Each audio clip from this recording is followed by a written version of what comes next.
Where's this schedule?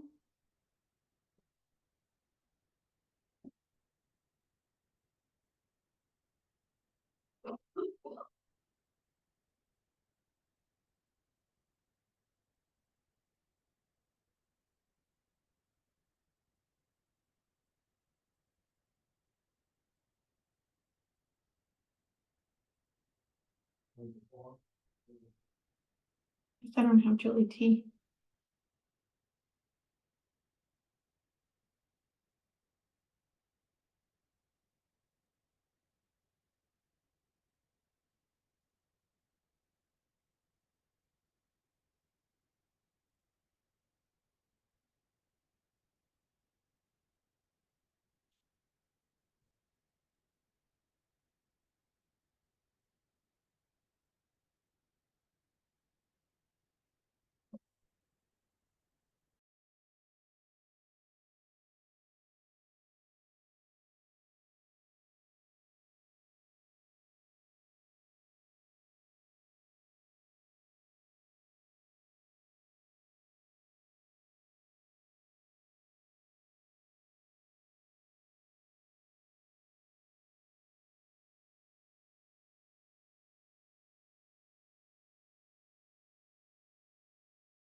We will give it another 3 minutes or so to allow other people to join us, and we'll start this HU talk promptly at 1 p.m.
Good afternoon, everybody. My name is Christine Jaramillo. I am with NMHU Foundation.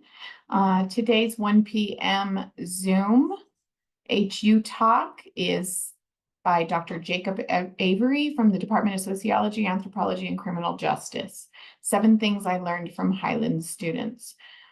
Before we start, I just want to give you a heads up. If you are on campus or in Las Vegas, the foundation has a number of events still to come for our homecoming week. We have our Cowboy Lounge, which is Friday night. Saturday morning, we have a 5K run scheduled. We have burritos for the community available in front of Kennedy Lounge for everybody after and during the parade, I believe. and then our tailgate party at the field during the game. Are we ready to go, Dr. Avery? Yeah, sure. I'm ready if you are. All right, go ahead. Cool. Thank you. Good afternoon. Welcome, everybody. Before getting into the heart of my talk, I want to begin with a land acknowledgement. So we acknowledge that we are on the ancestral territories of indigenous peoples, including the 19 Pueblos, the Apache, the Comanche, the Dene, the Kiowa, and the Ute. We pay our respects to elders, both past and present, and we recognize these peoples were displaced to accommodate others in the name of progress. With humility, we recognize and respect indigenous peoples, their histories, and their ties to the land. So thank you so much to the NMHU Foundation and Alumni Office. They have put together a wonderful program for the benefit of us all. My name is Jacob Avery. I'm a faculty member here at Highlands in the Department of Sociology, Anthropology, and Criminal Justice. And my talk today will be about 7 things that I have learned from Highlands students. So my interest in giving this talk emerged from some intense personal reflection about my teaching and mentoring practices. So while thinking carefully about teaching and mentoring, I realized how much time I dedicated to figuring out how to get students to learn better. At the same time, I was really, truly searching for how I construct meaning in my everyday work as an educator. And I have been grappling with how my background influences why I do what I do in the classroom and exploring the reasoning and motivation for wanting to earn a PhD and become a college professor in the first place. So, in part, what I realized is that PhD training, at least the kind that I underwent, it can fill people with certainty that their opinions are valid, that their opinions are well earned. After all, to earn a PhD is to undertake a long, exhaustive struggle with research, with conducting analysis, with the writing process, with research methods, with theory, with interpretation, et cetera, et cetera. Now, in the end, the PhD carrying professor has ostensibly earned the right to teach and to profess in a college classroom. And when I first started teaching, I worried intensely about saying the right thing, about sounding authoritative and professional, and generally feeling like I had to have all the answers. And this came at a cost. It prevented me from paying close attention to classroom dynamics. It prevented me from cultivating relationships with students enrolled in my classes. And it prevented me from fully appreciating what students bring to the proverbial table in a college classroom. So when I was thinking about my teaching and mentoring practices, I began making a list of various things that students have taught me. And in the process of doing so, I inverted the traditional student teacher roles. I flipped them upside down. And very quickly, I come to realize just how much students have taught me. So today my talk, 7 Things I Learned from Highlands Students, is really a testament to the talents of New Mexico Highlands University students. And my plan is to highlight 7 things I learned from Highlands students. But I should mention that I could have easily listed 10 things I learned from Highlands students, or 17 things I learned from Highlands students, or 23 things that I learned from Highlands students. But I settled on 7 because I like the number 7. There is a sort of sacred quality to the number 7. So 7 it is, and here we go. Let's get into it. Lesson number 1, the importance of family and relationships. This might seem like a cliche. Maybe it will even strike you as being boring or a bit dull on the surface. But this lesson, the importance of family and relationships, expresses an important truth. And it's an important truth that might be difficult for many educators to hear, that there really are more important things than schoolwork. Now, arguably, one of those things that's more important than schoolwork is family and relationships. In every academic year since I've been a faculty member, I'm reminded of the importance of family and relationships.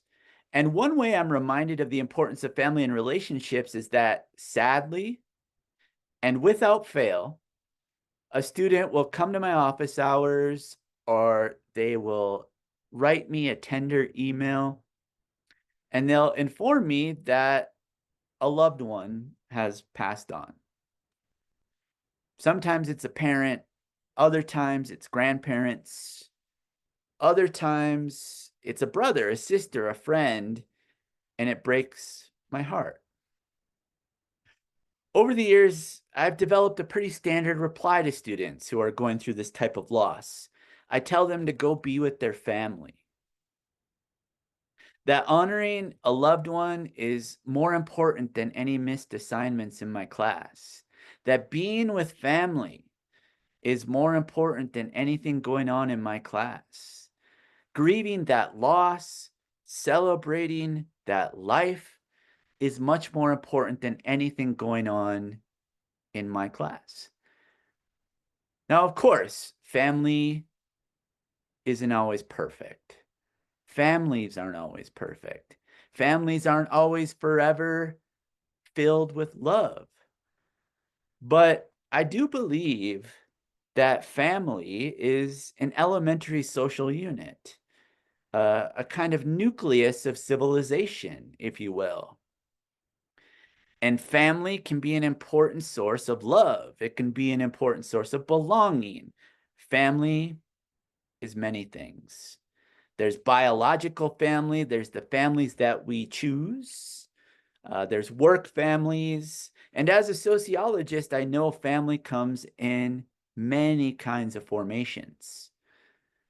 But the overall point remains the same. Family, the connections that emerge from family life, they are deeply and profoundly meaningful. And family is an important source of our overall life satisfaction.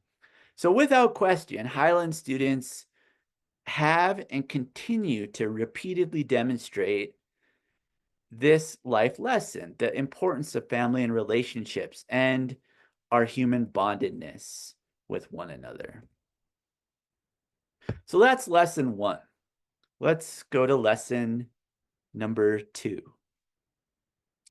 Serving others gives meaning to our lives. Here at Highlands, I have had the privilege to teach classical social theory. And one of the classical theorists that the students and I spend time studying is a guy by the name of Emil Durkheim, who wrote extensively about social bonds, the power of social bonds, uh, and the factors that give rise to our social connectedness with one another. And one thing that Durkheim noticed was that as society becomes increasingly modernized, traditional ways of integrating individuals into a community are vanishing before our very eyes. Modern society, it tends to place a premium on pursuing your personal vision of happiness, right? You've probably heard the phrase, do you, or whatever feels right to you. Or if you listen to Top 40 radio, you've heard Miley Cyrus sing, I can buy myself flowers. And in our modern world, there is much emphasis on this, on pursuing your version of happiness. But Emil Durkheim believed that happiness was an unobtainable goal. Because after all, who among us is immune to sadness? Who among us is immune to sorrow and tragedy? The answer, quite simply, is nobody. Not one of us is immune to sadness, sorrow, and tragedy. Sadness and sorrow and tragedy are embedded into the human condition. You know, as Nietzsche reminds us, to live is to suffer. So one day, reviewing the basic lessons of Durkheim in class, I asked students, if we take seriously Durkheim's ideas, what would be the solution to the various mental health crises that we face here in the United States? And there was some silence. There was a pause after asking such a complicated question. But eventually, there was that one brave student who raised their hand and said, serving others. What an incredible answer that was. And I thought about it some more, and perhaps serving others would be the solution to many mental health problems in modern society. You know, there are numerous upsides to serving others. It gets us out of our own heads. It encourages human-to-human connection. It promotes empathy. And it might even instill people with a deep sense of meaning and purpose to guide their lives.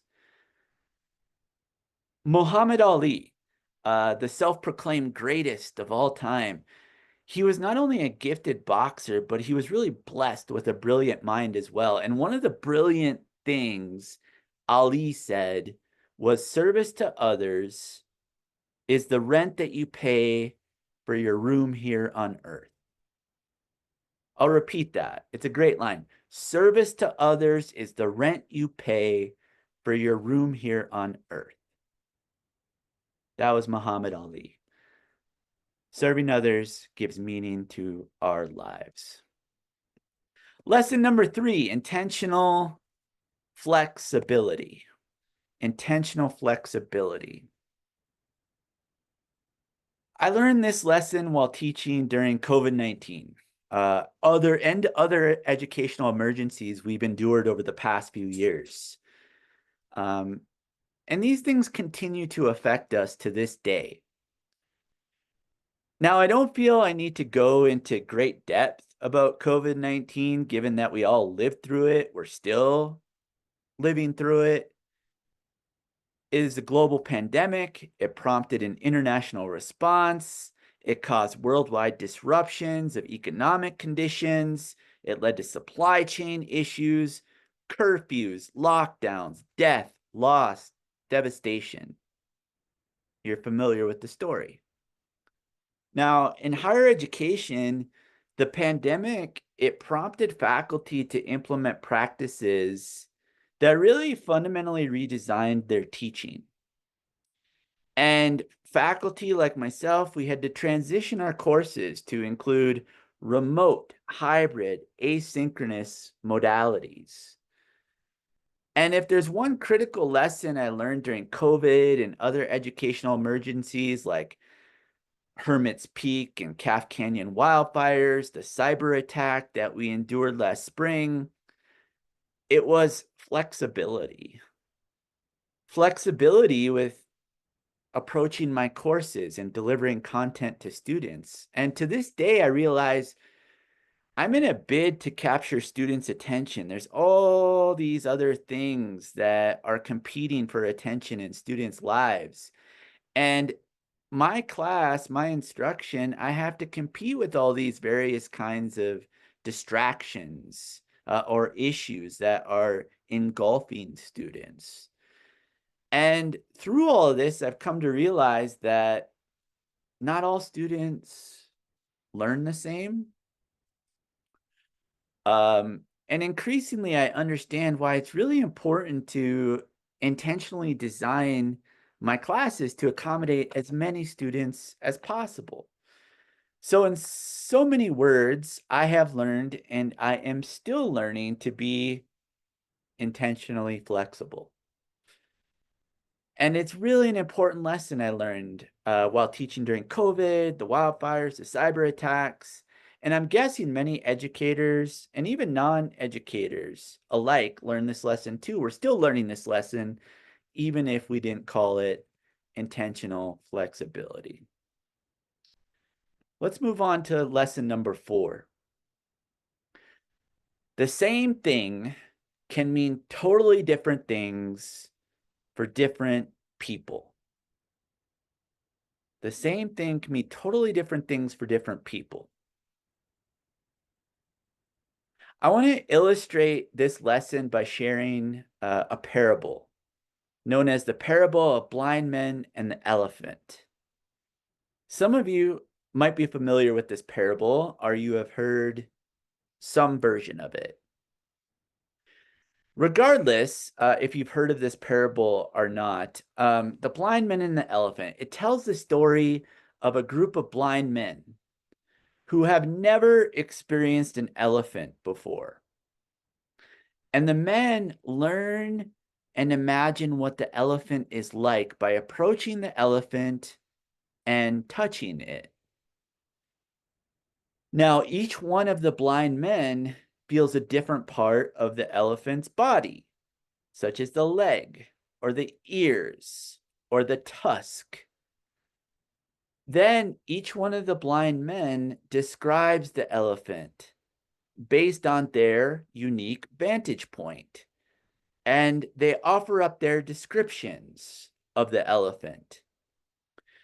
The first blind man reaches out, touches the side of the huge animal, and the man says, "An elephant is smooth and solid like a wall. It must be very powerful."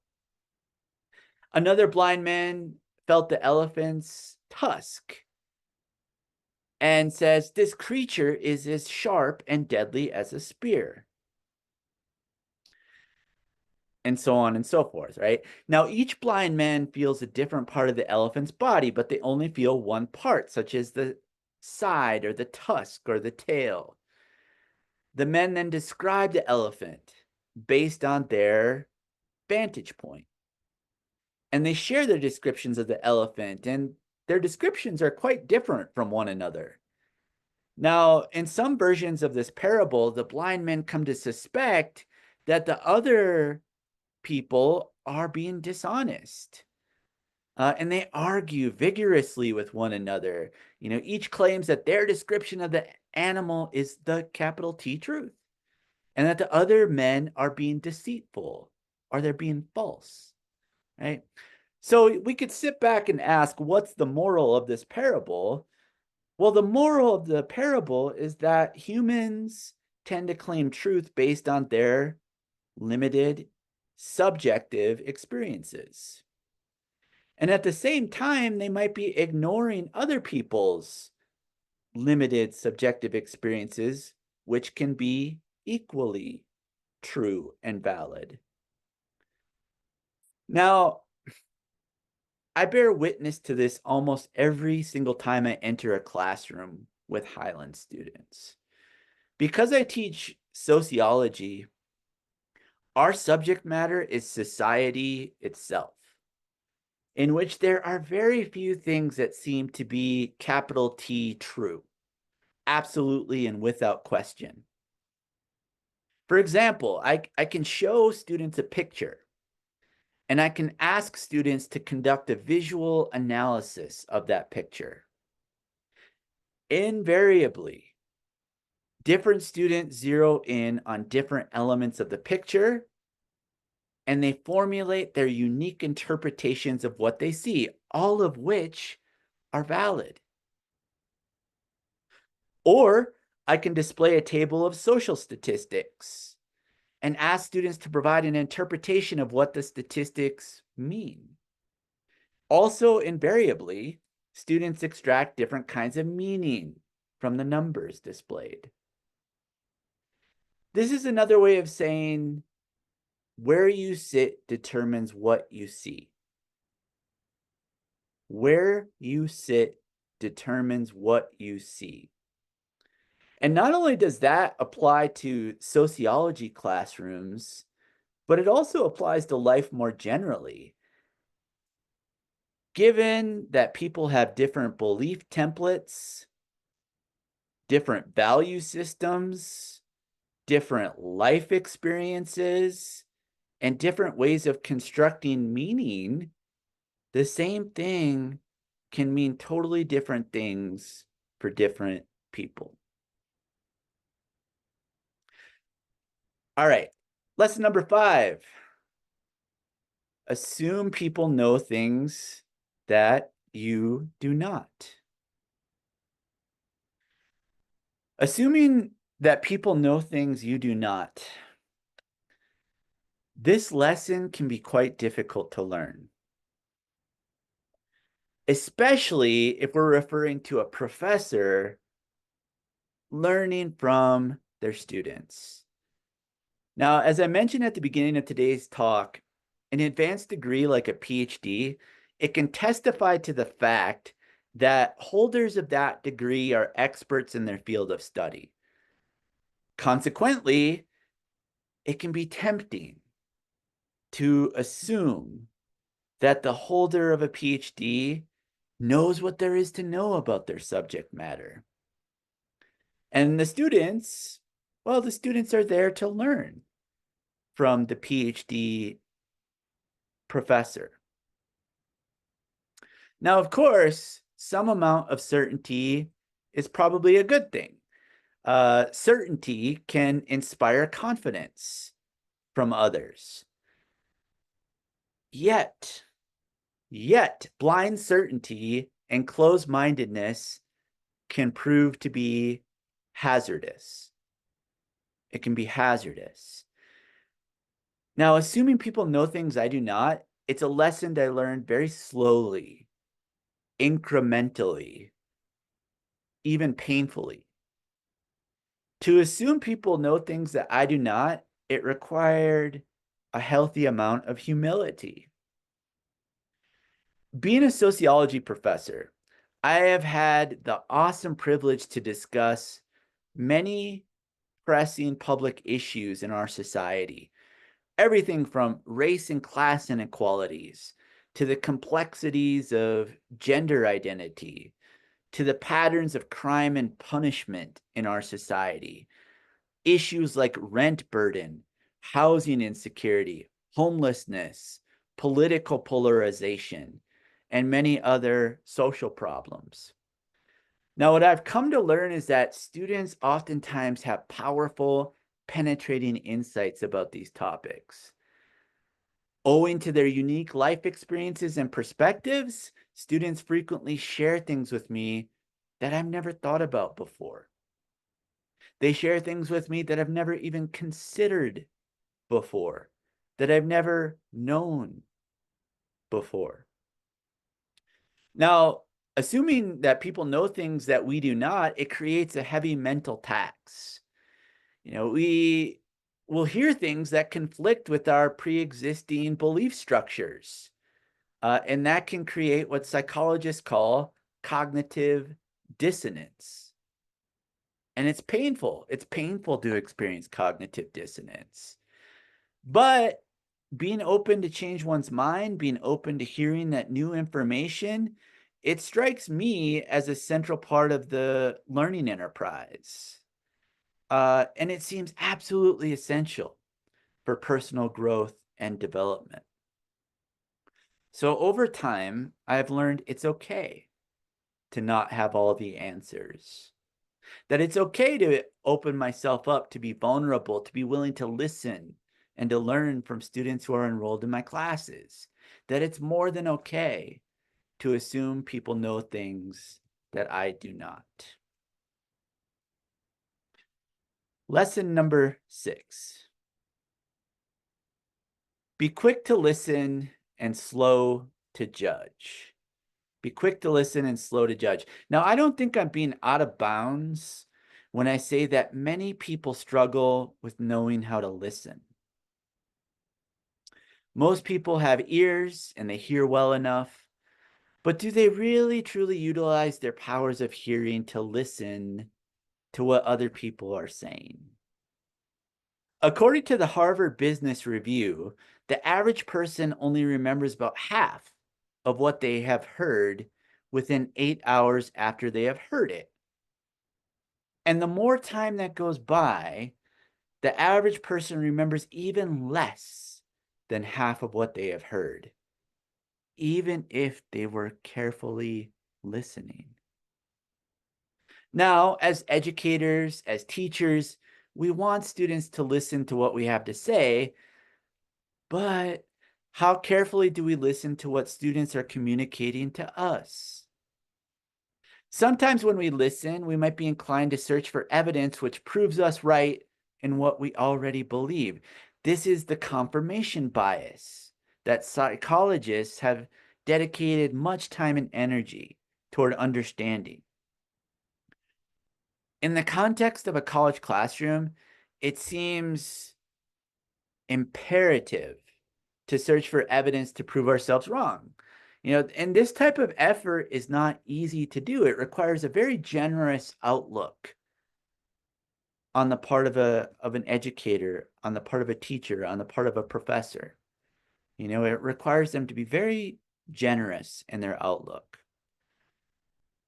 So being slow to judgment, it can be difficult to do.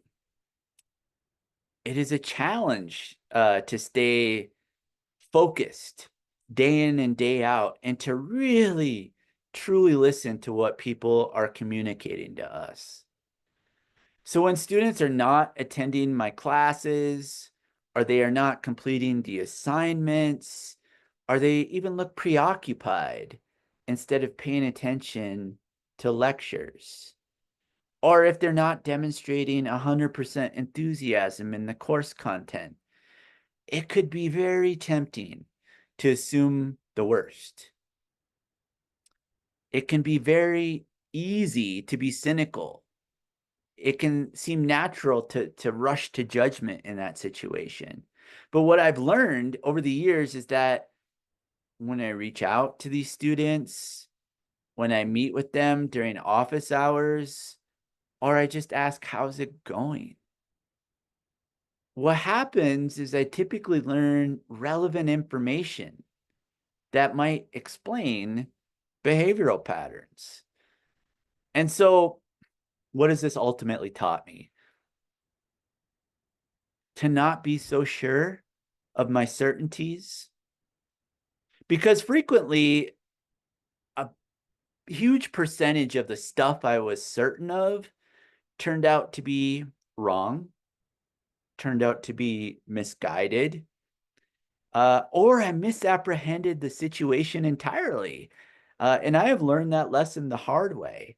So being quick to listen, slow to judge has meant for me giving people the benefit of the doubt. It means not rushing to judgment. It means not being so convinced I know the truth of the matter, especially if I only have partial information, which is frequently the case. Because after all, how often do we know all the details about a person, a situation, or why people do what they do?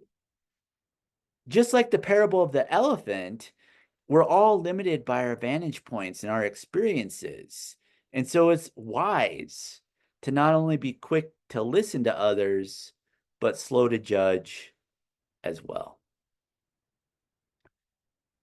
Lesson number 7, walk the talk. This is just another way of saying practice what you preach. Practicing what I preach, walking my talk, has been a critical lesson for me to learn. Because I hope my students will listen to what I have to say. Hopefully, they implement it into their lives. And maybe, just maybe, they become a better human being. They become a better citizen as a result. So, like all the other lessons that I mentioned today, I did not learn this one overnight. It happens very slowly, incrementally, sometimes even painfully. So, for years in my intro to sociology class, I asked students to write a culminating essay where they had to answer the basic question, who are you? Who are you? Now, that assignment, while it seems simple, it seems straightforward at first glance, it actually is a very difficult assignment to undertake. Because no matter what stage in the life course people are at, having an answer to that simple question, who are you, is paradoxically difficult. But frequently, students rise to the occasion. They write powerful essays. They testify to who they are. They talk about their racial and ethnic identities. They talk about their social class background and how it informs their everyday life. They discuss their gender identities, their citizenship status, their age, their life experiences. And I always relished reading these student essays. Now, one semester several years ago, a student came to me and asked, Professor Avery, we told you who we are. When do we get to hear about who you are? Now, that question dropped like a bomb. Here, I had been asking students to engage in some kind of existential reflection about who they are and to tell me about it. Yet I did not provide them with the same. So in other words, there was a bit of a trade imbalance in our relationship.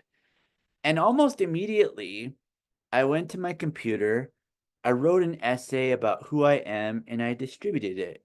I shared it with students.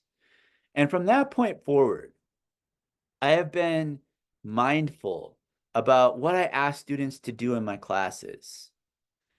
Increasingly, I consider whether or not if I too would be willing to do what I'm asking students to do. I want to make sure I'm not subjecting students to engage in work that I myself would be unwilling to do. So in other words, I want to make sure I'm practicing what I preach. I want to ensure I walk my talk. So as an educator, I know it's extremely important to establish some sense of congruence between what I say and what I do. Putting my words into action, showing I mean what I say by actively doing it myself. And if students are expected to do what I ask, then I have learned it's important for me to walk my talk and demonstrate my own willingness to live my philosophy, to practice what I preach, to walk the talk. So to conclude, here again are those 7 lessons I learned from students at Highlands University. And as I mentioned at the beginning, this list could have been at least twice as long, maybe even 3 times as long. But in the interest of time, I condensed it to 7 lessons.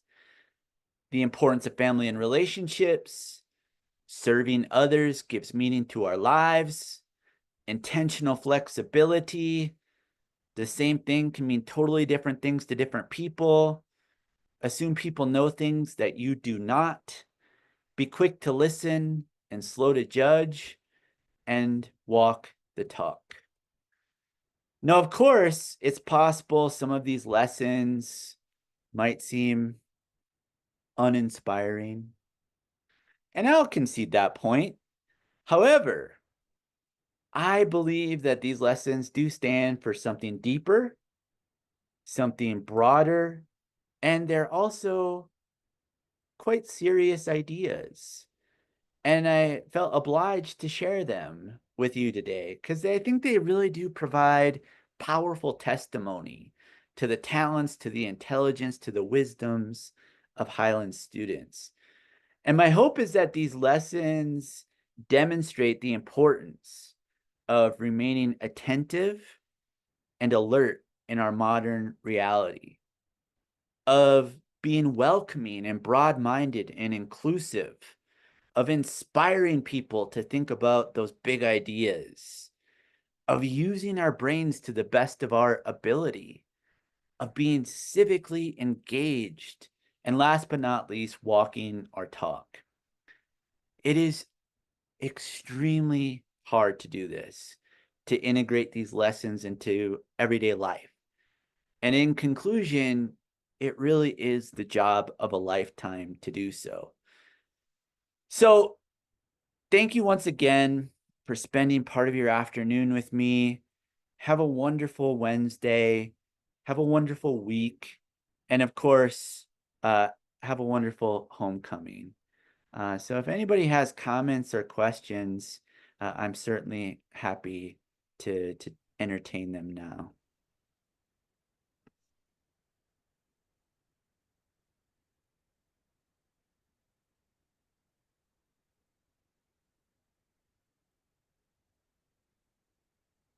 I don't see any.